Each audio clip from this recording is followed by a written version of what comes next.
फतेहाबाद पहुंची इनेलो की परिवर्तन यात्रा के दौरान इनेलो के प्रधान महासचिव एवं एलनाबाद के विधायक अभय सिंह चौटाला के नेतृत्व में यात्रा का फतेहाबाद के कई गांवों में स्वागत किया गया। मीडिया से बातचीत करते हुए अभय चौटाला ने कहा कि देश में आज अघोषित इमरजेंसी है। इससे पहले देश में लगी इमरजेंसी के दौरान तो कुछ कानूनों का उल्लंघन किया गया था।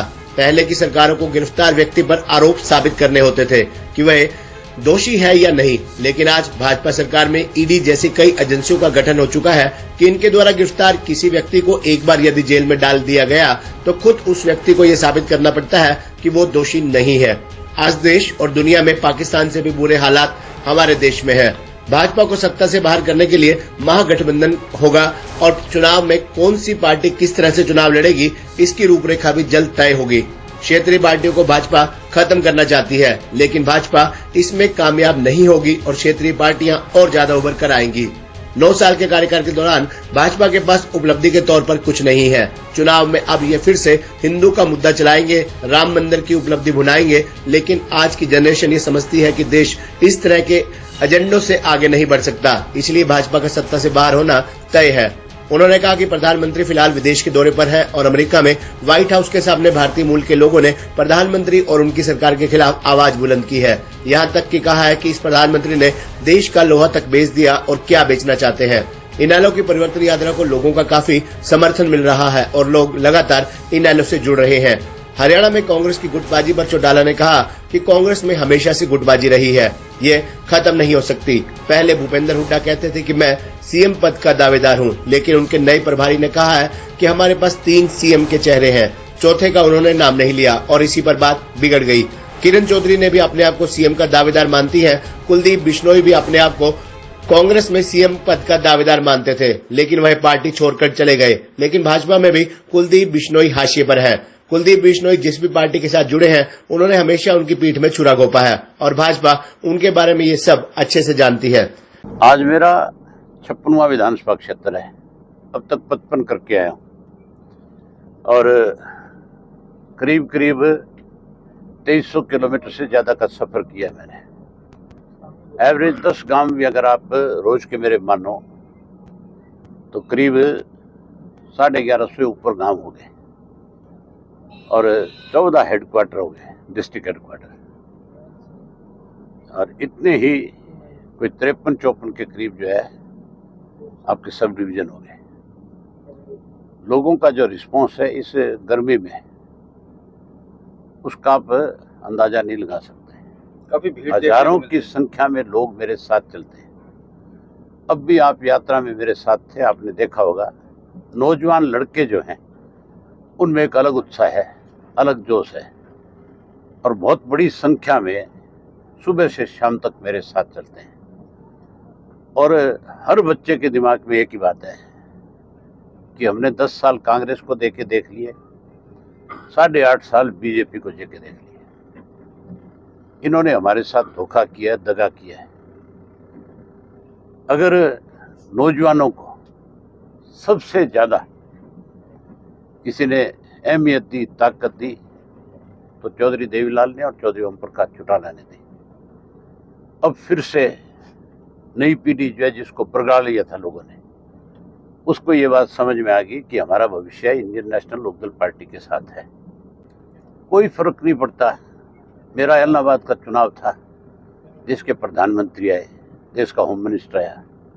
लोग जब एक बार मन बना लेते हैं, लोग एक बार जब फैसला कर लेते हैं, फिर कितना ही बड़ा नेता आ जाए, बात नेता बड़ा होने से नहीं है, बात विश्वास की है। देश का प्रधानमंत्री अमेरिका गया हुआ था और यहाँ अखबारों के अंदर बहुत बड़ी बड़ी खबरें छापी गई कि बहुत भव्य स्वागत हुआ।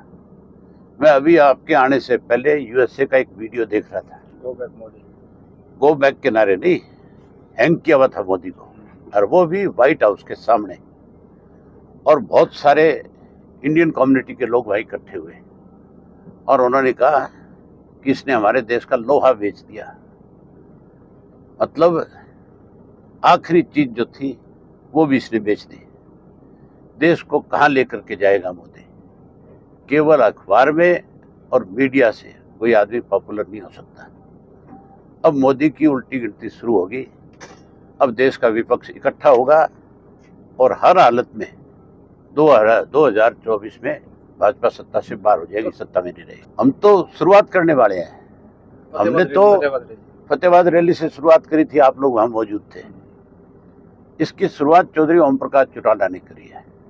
ये हर हालत में बनेगा और ऐसा महागठबंधन बनेगा कि इसके आगे भाजपा जो ठहर नहीं पाएगी। भाजपा तो आज की तारीख में भी परसेंटेज ऑफ वोट के हिसाब से सत्ता में नहीं रह सकती, क्योंकि सारा वोट जो है 35 से 37% मिला है।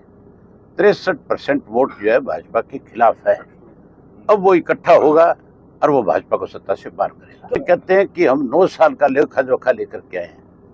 जो भी सरकार होती है वो हर साल हमने क्या उपलब्धियां करी है, एक साल में हमने प्रदेश में क्या किया, देश में क्या किया, उसके बारे में अपनी सालगिरह मनाती है सरकार।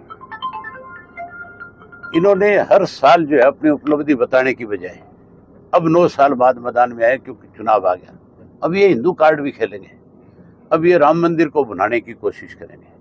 लेकिन अब लोग समझ चुके हैं, नई जनरेशन खास करके इस बात को बहुत अच्छे से मान गई कि केवल नारे और केवल झूठे वायदे और केवल झूठी शोहरत, केवल झूठी मीडिया के माध्यम से प्रशंसा से देश आगे नहीं बढ़ सकता, कोई पॉलिटिकल पार्टी आगे नहीं बढ़ सकती। अब तो विश्वास के साथ ही आगे बढ़ा जा सकता है और अब लोगों का विश्वास जो है भाजपा से उठ चुका है। भाजपा सत्ता से बाहर हो जाएगी। भाजपा ने खुद ने आज देश के अंदर इमरजेंसी से भी ज्यादा बुरी हालत कर रखी है। आज अघोषित इमरजेंसी है। इमरजेंसी के अंदर तो केवल मिशा का दुरुपयोग किया गया था, उसके तहत लोगों को जेल में डाला गया था। आज तो ईडी एक ऐसा डिपार्टमेंट बना दिया, आपको अगर ईडी वाले ले जाकर के जेल में डाल दें तो आपको खुद को ये प्रूव करना पड़ेगा कि आप दोषी नहीं है। उस वक्त तो सरकार ये सिद्ध करती थी भी ये दोषी है। अब तो ऐसा एक कानून बन गया इस देश में कि जिसके खिलाफ मुकदमा दर्ज हो गया वो अपने आप को साबित करे कि भी मैंने दोष नहीं किया है। कोर्ट उस बात को माने नहीं माने, क्या हो क्या नहीं हो, वो अलग बात है। आज जितने बुरे हालात इस देश के दुनिया के कभी नहीं हुए।